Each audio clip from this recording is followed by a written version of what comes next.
The mahogany conference table gleamed under the harsh fluorescent lights of Preston and Wallace Law, the kind of polish that spoke of old money and even older connections.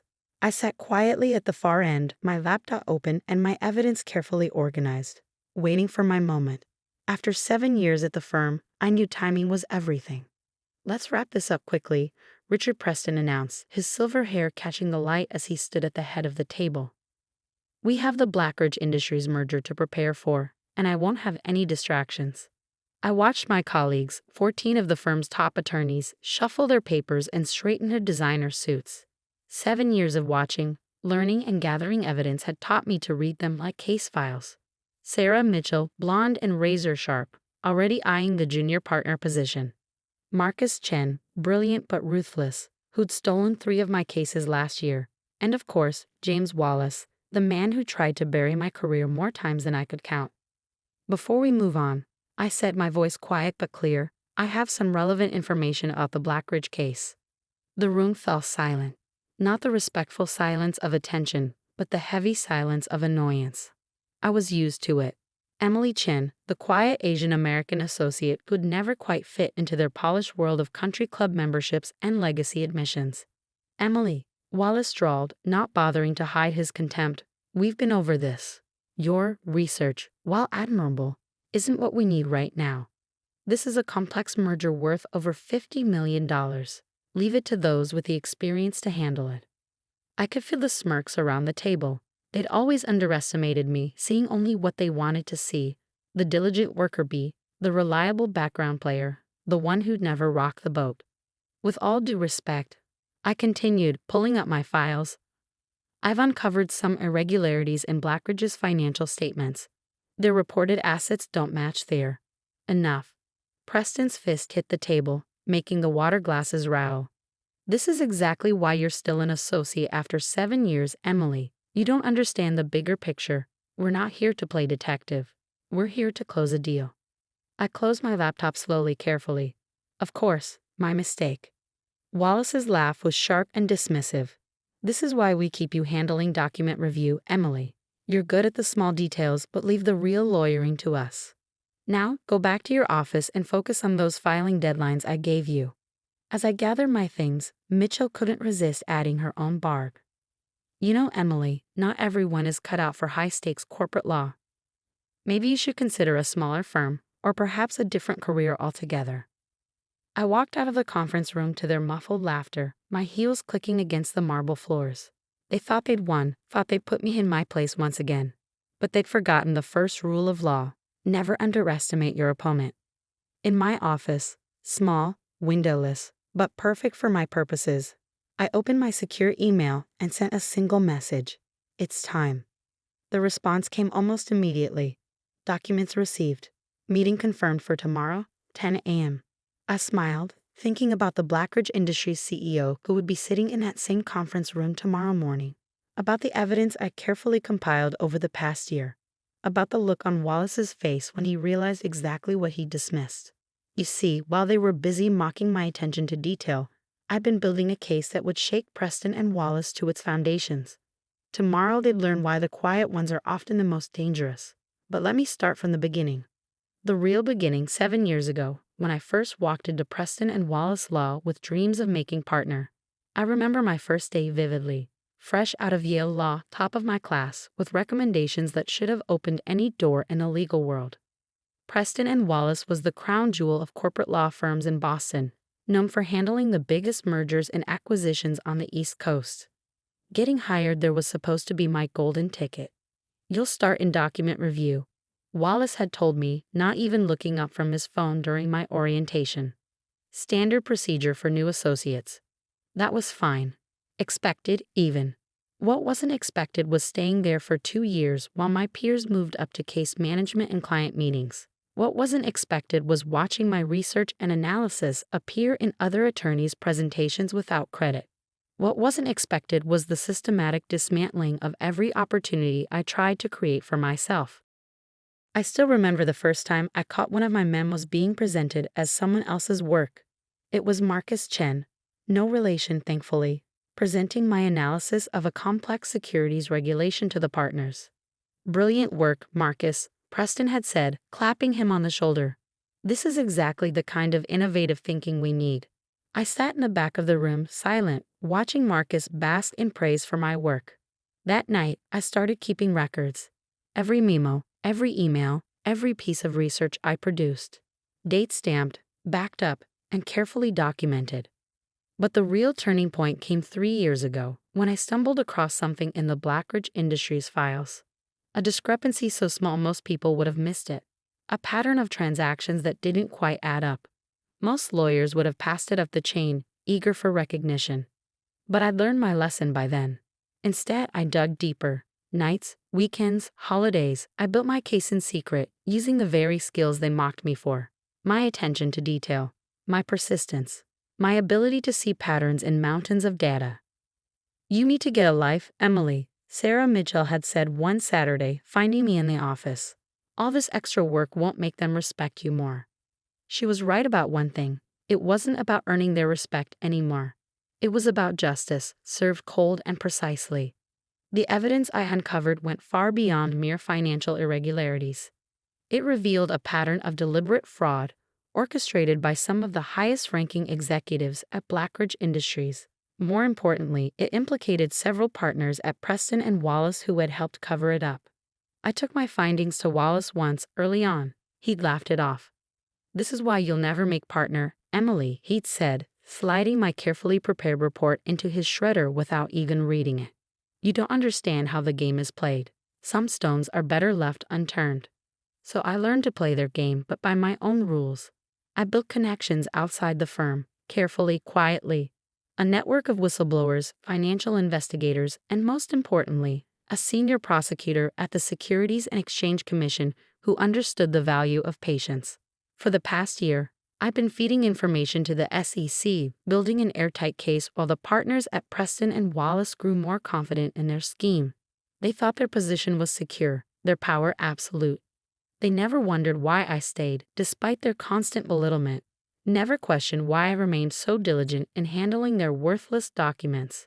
Yesterday's dismissal of my evidence was the final piece I needed, proof that the partners had been explicitly warned of the fraud and chosen to ignore it. The recording from the conference room would make an excellent addition to the SEC's files. Now, sitting in my office after the meeting, I reviewed my preparations one last time. Tomorrow, the CEO of Blackridge Industries would arrive for what he thought was a routine merger discussion. Instead, he'd be walking into a carefully choreographed revelation of his company's crimes, with SEC investigators waiting in the wings. I opened my desk drawer and pulled out a small photo. My father, standing proudly in his judge's robes. "The law is not about power," he used to tell me. "It's about justice."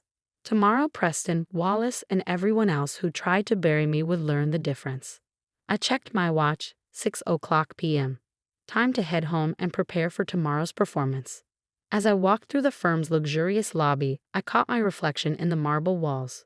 Still the same quiet, unassuming Emily Chan they'd all underestimated. But tomorrow, they'd see me differently. Tomorrow, they'd learn that sometimes the most dangerous weapon in a lawyer's arsenal isn't aggression or connections. It's patience. And I have been very, very patient. The next morning, I arrived at Preston and Wallace at precisely 7:00 a.m., 3 hours before the Blackridge meeting. The early morning silence of the office felt different today, charged with possibility rather than resignation. I'd chosen my outfit carefully, a charcoal gray Armani suit I'd been saving for this moment. Not my usual modest workwear, but something that spoke their language. In this world, appearance was armor, and today I needed every advantage. "You're here early," the night security guard, Mike, commented as I badged in. "Big day," I replied, smiling. Mike had been one of my few allies over the years, always noticing my late nights and weekend work. He didn't know it, but his detailed security logs of my office hours would help establish the timeline of my investigation. In my office, I began my final preparations. First, I checked my secure email. Confirmation from SEC investigator Karen Martinez. Teams in position by 9:30. Evidence secured. Green light for Operation Sunrise. I smiled at the code name she'd chosen. Sunrise. The end of darkness, the beginning of exposure. How fitting. Next, I reviewed my presentation one last time. Not the sanitized version I'd shown yesterday, but the full documentation of Blackridge's fraud and Preston and Wallace's complicity. 7 years of evidence meticulously organized into a devastating narrative of corporate corruption. At 8:30, the office began filling with the usual morning bustle. I could hear the partners arriving, their voices confident, laughing about dinner reservations and golf scores. They had no idea their world was about to shatter. Sarah Mitchell stopped by my office at 9:15, her smile dripping with false sympathy. "Emily, don't bother coming to the Blackridge meeting. Mr. Preston wants to keep it partners only."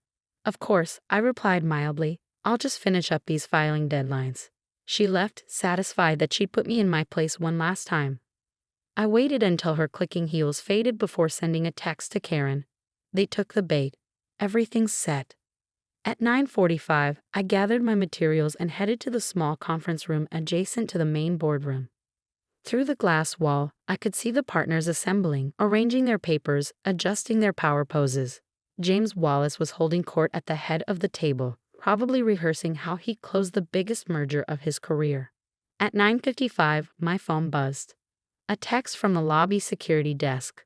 "Blackridge CEO and SEC teams have arrived. Showtime." I watched through the glass as Charles Blackridge II entered the boardroom, flanked by his CFO and legal team. Right behind them came Karen Martinez and 4 other SEC investigators, their badges gleaming. "What's the meaning of this?" Preston demanded, half rising from his chair. "Please, everyone remain seated," Karen announced, her voice carrying the full authority of the federal government. "We're here to discuss some concerning findings regarding the proposed merger." "This is outrageous," Wallace sputtered. "Who authorized?" "I did," I said, walking into the room. The silence that followed was absolute. I could see the confusion on their faces. What was the quiet associate doing here? Why was she standing shoulder to shoulder with SEC investigators? "Emily," Preston started, his tone a mixture of confusion and warning. "This is a private meeting. You need to." "Actually," Karen cut in, "Ms. Chen is central to this investigation. She's been working with us for the past year, documenting extensive securities fraud at Blackridge Industries and this firm's role in concealing it." The color drained from Wallace's face as I connected my laptop to the room's display system. "Perhaps we should start with the offshore accounts," I suggested calmly, pulling up the first set of documents. "The ones Mr. Wallace helped structure in 2019. What followed was 2 hours of methodical destruction. I presented evidence of falsified financial statements, illegal stock manipulations, and systematic fraud, all documented through years of careful observation and investigation. With each revelation, I watched the mighty partners of Preston and Wallace crumble. These transactions, I explained, highlighting a particularly damning series of documents, were flagged in our internal review last year. When I brought them to Mr. Wallace's attention, he ordered them buried. Fortunately, I kept excellent records. I played the recording from yesterday's meeting, their dismissal of my evidence now damning proof of their willful ignorance. Charles Blackridge II, who had started the meeting looking imperious and bored, now sat ashen-faced as his empire unraveled. His CFO had already started whispering with his lawyers, no doubt planning his plea deal. "This is a mistake." Wallace tried one last time, his voice shaking. "Emily is just a junior associate who graduated top of her class from Yale Law," Karen interrupted, "who spent 7 years building an airtight case while you were too busy underestimating her to notice. Ms. Chen has provided us with the most comprehensive corporate fraud investigation I've seen in 20 years at the SEC." I kept my face neutral, but inside, I savored every word. 7 years of dismissal and disrespect, washed away in a single morning of truth. By noon, the SEC had served subpoenas to half the partner table. Charles Blackridge II was being escorted out by federal agents, and I stood in the middle of it all, finally seen for who I really was. "Why?" Sarah Mitchell asked as she was packing up her office later that day, her career in shambles. "Why stay here all these years if you knew?" I thought about all the nights I'd worked alone in my tiny office, all the times they'd laughed at my dedication to detail. "Because justice isn't just about finding the truth," I told her. "It's about proving it beyond any doubt." The aftermath was seismic. Preston and Wallace, once the crown jewel of Boston's legal scene, was now facing its own legal battles. Half the partner table was under indictment. The other half were desperately trying to distance themselves from the scandal. 3 months later, I sat in a different conference room, this time at the Justice Department. "The Attorney General is very impressed with your work," Karen told me, sliding an offer letter across the table. "We need more lawyers like you, ones who understand that true justice requires patience and precision." I looked at the letter, a senior position in the department's corporate fraud division. The irony wasn't lost on me. The same skills Preston and Wallace had mocked would now be my greatest assets. But before I accepted, I had one last piece of business to attend to. I visited my father, bringing with me a newspaper featuring the Blackridge scandal on its front page. "You were right, Dad," I told him, placing the paper on his desk. "The law isn't about power. It's about justice." He smiled, pride shining in his eyes. And sometimes he added, "Justice comes from the most unexpected places." Looking back now, 5 years later, from my office at the Justice Department, I can't help but smile at how it all played out. Preston and Wallace never recovered from the scandal. James Wallace was disbarred. Richard Preston retired in disgrace. The Blackridge fraud became a case study in law schools, including Yale, where I now guest lecture on corporate ethics. But the real lesson wasn't about fraud or justice, or even revenge. It was about patience, about the quiet strength it takes to stand firm in the face of dismissal and derision. About knowing that sometimes the best way to fight isn't with loud declarations, but with careful documentation and unwavering persistence. Sarah Mitchell runs a small practice now, focusing on pro bono work, a complete transformation from her former self. She sent me a letter last year, apologizing for her past behavior and thanking me for the wake-up call. "You taught me that true legal excellence isn't about power or prestige," she wrote. "It's about standing up for what's right, no matter how long it takes." As for me, I still keep that photo of my father in his judge's robes on my desk. But next to it now sits a framed quote that I see every morning. "Justice is not a sprint, but a marathon." It reminds me that sometimes the quietest warriors are the most effective, and that true victory isn't about proving others wrong. It's about proving yourself right. The young lawyers who work with me now often ask how I managed to stay focused during those 7 years at Preston and Wallace. My answer is always the same. Success isn't about being the loudest voice in the room. It's about being the most prepared. And sometimes, preparation means waiting for exactly the right moment to show your hand. Looking out my office window at the Washington skyline, I think about all the other quiet warriors out there, gathering their evidence, building their cases, waiting for their moment. To them, I want to say, keep watching, keep documenting, keep believing. Because sometimes the most powerful statement you can make is proving everyone wrong, not with words, but with undeniable truth. And in the end, truth has a way of speaking for itself. You just have to be patient enough to let it. The ancient brass bell above the door chimed one last time as my cousins strode out of Harrison's Antiquities and Curiosities, their laughter echoing off the cramped shelves of what was now my inheritance. I stood alone in the dimly lit shop, surrounded by what they called worthless junk, my Uncle Theodore's lifetime collection of antiques and artifacts. "Have fun with your pile of dust, Sophie," Jennifer's voice carried through the door. "While you're cleaning, we'll be renovating the mansion." I ran my fingers along a nearby mahogany display case, leaving trails in the dust.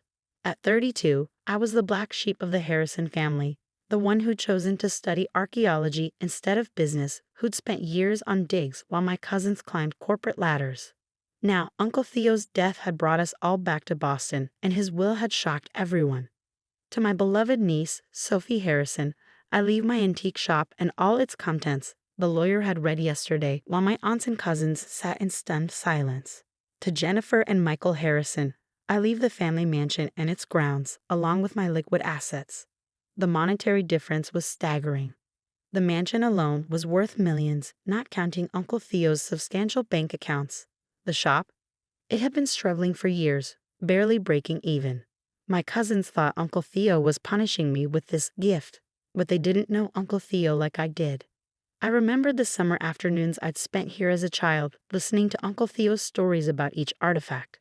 He taught me to see beyond the surface, to understand that value wasn't always measured in dollars and cents. "Every object has a story," he'd say, his eyes twinkling behind wire-rimmed glasses. "You just have to know how to read it."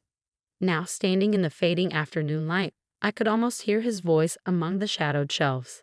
The shop was exactly as he'd left it, a maze of display cases and wooden cabinets, filled with everything from Victorian silverware to ancient Egyptian scarabs, reproductions, of course, or so we'd always thought.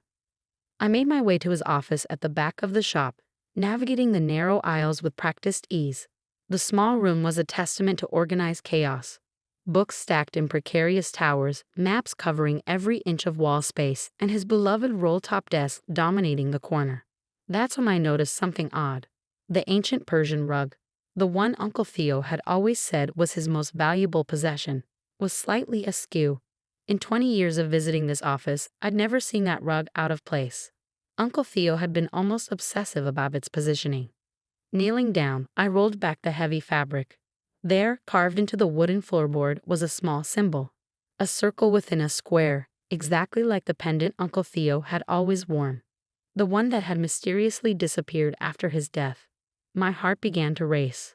Uncle Theo had been more than just an antique dealer. He'd been a scholar, a collector of mysteries, and I'd always suspected something more. His stories had often hinted at secret societies and hidden treasures, tales I dismissed as flights of fancy. But now, I ran my fingers over the carved symbol, remembering something he told me years ago. Sometimes, Sophie, the greatest treasures are hidden in plain sight. You just need the right key to see them. The key, the strange brass key he'd left me in his will, along with a cryptic note I hadn't yet opened. I'd assumed it was to the shop's front door, but now, I pulled both items from my bag, the ornate key with its unusual teeth, and the sealed envelope with my name written in Uncle Theo's elegant hand. The paper was thick, expensive, with that same circle and square symbol watermarked in the corner. My hands trembled slightly as I broke the seal and unfolded the letter. My dearest Sophie, if you're reading this, then two things have happened. I've left this world for the next great adventure, and you found the mark beneath the Persian rug. I always knew you would. You have the gift, the ability to see what others miss. What I'm about to tell you must remain secret. Your cousins, your aunts, the entire family, they cannot know. Not yet. The shop isn't just a shop, Sophie. It's a gateway, a repository of secrets that go back centuries. The Antiquarian Guild has protected these secrets for generations, and now that responsibility passes to you. But beware, there are those who would kill for what lies hidden here. Trust no one until you've seen the truth for yourself. Use the key, follow the signs, and remember what I taught you about reading the stories in objects. The first step is behind my bookshelf, the one with the treatise on Mediterranean pottery. The key will fit a lock you cannot see until you know where to look. All my love and all my trust, Uncle Theo. P.S. If Jennifer and Michael are being their usual charming selves about the inheritance, don't let it bother you. They have no idea what they've missed. I read the letter 3 times, my mind spinning. The Antiquarian Guild, hidden secrets. It sounded impossible, like something from a movie. But Uncle Theo had never been one for practical jokes, and that symbol. Standing up, I moved to the bookshelf he'd mentioned. It looked ordinary enough, old volumes on pottery, archaeology, and art history. But when I ran my fingers along the edges, I felt something. A slight irregularity in the wooden frame, right at eye level. Looking closer, I noticed tiny marks carved into the wood, so faint they were nearly invisible. They formed a pattern similar to the one on the floor, but more complex. In the center was a small depression that looked like. My hands shaking, I inserted the brass key. It fit perfectly. But before I could turn it, I heard voices outside the shop. Loud, angry voices. Through the office window, I saw 3 men in dark suits examining the shop's facade. They weren't family, and they definitely weren't customers. The old man's dead, one said, his voice muffled through the glass. If it's here, now's our chance. I froze, the key still in the lock. Uncle Theo's warning echoed in my mind. There are those who would kill for what lies hidden here. The bell above the shop door chimed. They were inside. I had seconds to decide, turn the key and step into whatever mystery Uncle Theo had left for me, or face the men who were even now making their way through the shop. The key turned silently in the lock, and everything I thought I knew about Uncle Theo, about my inheritance, about reality itself, was about to change forever. because what I found behind that bookshelf would not only solve a centuries-old mystery but would also put me in the crosshairs of people far more dangerous than my spoiled cousins. People who would stop at nothing to claim what Uncle Theo had protected for so long. But I'm getting ahead of myself. To understand what happened next, you need to know about the summer I turned 12, when Uncle Theo first showed me the secret language of symbols hidden in everyday objects. When he first hinted at the true purpose of his little antique shop. And most importantly, you need to know about the ancient society that had been watching our family for generations, waiting for someone like me to finally unlock the truth. The bookshelf swung silently inward, revealing a narrow passage that shouldn't have existed in a building I thought I knew by heart. Behind me, heavy footsteps approached the office. I slipped through the opening, pulling the shelf closed just as shadows appeared under the office door. The passage was pitch black for a moment before soft lights activated along the floor, revealing a metal staircase descending into the earth. The air was cool and dry, carrying a faint scent of old paper and something else. Something ancient.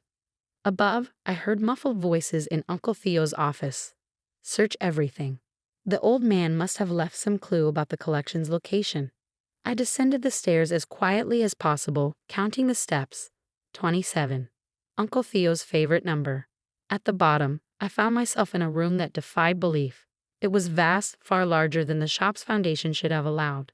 Climate-controlled glass cases lined the walls, filled with artifacts that made my archaeological training scream in disbelief. These weren't the reproductions we displayed upstairs. These were real. A perfectly preserved Greek amphora from the 5th century BCE. A complete set of samurai armor that predated the Kamakura period. Celtic torques that still gleamed with their original gold. And in the center of the room, a massive wooden table covered in maps, documents, and a state-of-the-art computer system that hummed quietly. "Oh, Uncle Theo," I whispered, "what were you really doing all these years?" On the table lay a leather-bound journal, recently used. I recognized Uncle Theo's handwriting. Final entry. They're getting closer. The Brotherhood thinks the collection is just artifacts, but they don't understand its true purpose. Sophie will figure it out. She has the gift, just like her grandmother did. The pattern in the Byzantine mosaic will lead her to. The entry ended abruptly. Next to the journal sat an old photograph I'd never seen before. Uncle Theo, decades younger, standing with a group of distinguished-looking people in front of an ancient temple. They all wore pendants with the circle and square symbol. A loud crash echoed from upstairs. They were tearing the office apart. I quickly scanned the room, looking for anything that might explain what I'd stumbled into. My eyes landed on a Byzantine mosaic fragment mounted on the wall. The one mentioned in Uncle Theo's final entry. Unlike the other artifacts, this piece seemed wrong somehow. The pattern didn't follow traditional Byzantine designs. Drawing on my training, I studied the mosaic's geometry. The tiles formed repeating patterns that seemed random at first, but as I looked closer, I realized they were a code. Numbers and letters hidden in plain sight using an ancient cipher system I'd studied during my doctorate. When translated, they read, "The collection guards the gate guards the truth. In unity lies the key to both." Below the mosaic sat an ancient wooden chest, its surface carved with the same circle and square symbol. Unlike everything else in the room, this chest had gathered dust, as if Uncle Theo had wanted it to appear unremarkable. My hands trembled as I opened it. Inside lay hundreds of letters, documents, and photographs dating back centuries. Each bore the symbol of what I now realized must be the Antiquarian Guild. As I read through them, an incredible story emerged. The Guild wasn't just a society of collectors. They were guardians protecting artifacts that proved an alternative history of human civilization. Evidence of advanced ancient knowledge that could revolutionize our understanding of the past, and possibly threaten the foundations of modern power structures. A sealed envelope addressed to me sat at the bottom of the chest. Inside was a USB drive and another note from Uncle Theo. "Sophie, if you're reading this, you found the true inheritance. The collection isn't just artifacts, it's proof. Proof that human civilization is far older and more advanced than we've been led to believe. Proof that certain technologies and knowledge have been rediscovered and lost multiple times throughout history. The Brotherhood of the New Dawn wants to use these artifacts to control this knowledge, to maintain their power over history itself." The guild has fought them for centuries, preserving the truth until humanity is ready for it. Your cousins got the mansion because that's what they value, material wealth. But you, my dear, have inherited something far more precious, the truth and the responsibility to protect it. The USB drive contains everything you need: accounts, contacts, security protocols. The guild will reach out once you've processed this information. Trust them, but verify everything. Remember what I taught you about questioning even the most basic assumptions. Your grandmother was one of our greatest members before she disappeared. Now you know why I spent so much time training you, preparing you for this moment. The gift runs in our blood, the ability to see patterns others miss, to read the stories hidden in ancient things. I'm sorry I couldn't tell you this in person. If you're reading this, it means the Brotherhood finally caught up with me. But they don't know about you. Use that advantage wisely. All my love, Uncle Theo. P.S. Check the inventory list carefully. Some of our most important pieces are disguised as worthless reproductions in the shop above. Right under their noses, just where they'd never think to look. Footsteps on the metal stairs interrupted my reading. But these were different from the heavy tread of the men searching upstairs. These steps were deliberate, confident. Ms. Harrison. A woman's voice called softly. I'm Diana Chen, Guild Security. We need to move quickly. The Brotherhood's team upstairs just called for backup.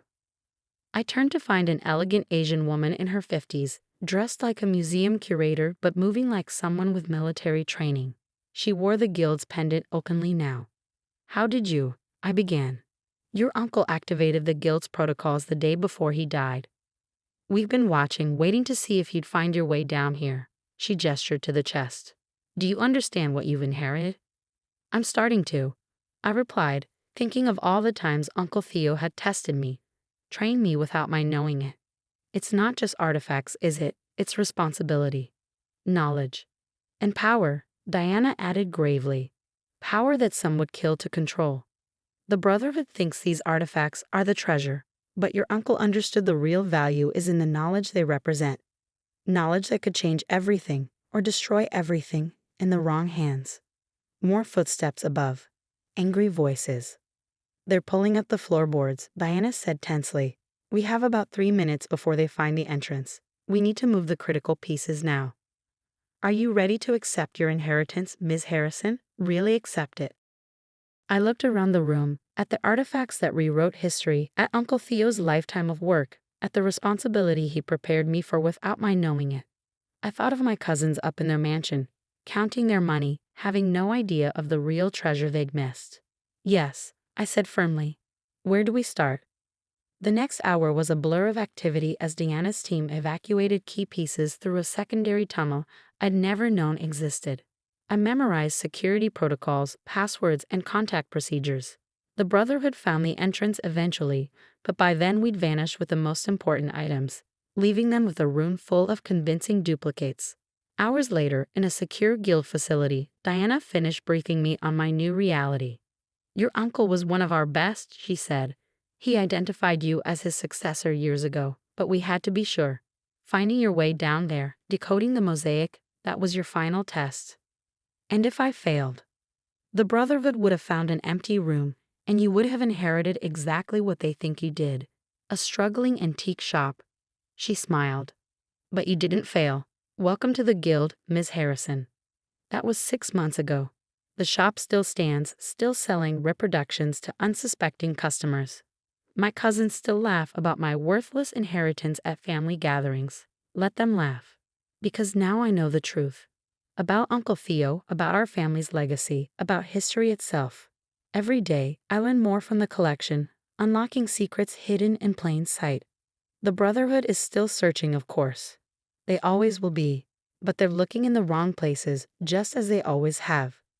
Because the real treasures aren't in secret rooms or hidden vaults. They're scattered throughout the shop above, disguised as worthless trinkets, telling their stories to anyone who knows how to read them. Uncle Theo taught me well. Value isn't always what it seems. Sometimes the greatest treasures are the ones others overlook. And sometimes, the most important inheritance isn't what you get, it's what you become. Last week, a young girl visited the shop with her parents. While they browsed the expensive items in the front, she lingered by a dusty shelf of reproductions, studying their patterns with unusual intensity. I watched her trace the hidden symbols none of her family could see, and I smiled. Uncle Theo would have liked her. In a few years, once she's ready, I'll start teaching her what he taught me. Because that's the real purpose of the collection, not just to preserve knowledge, but to pass it on to those who can understand its true value. After all, every object has a story. You just have to know how to read it. And some stories are worth more than all the mansions in the world.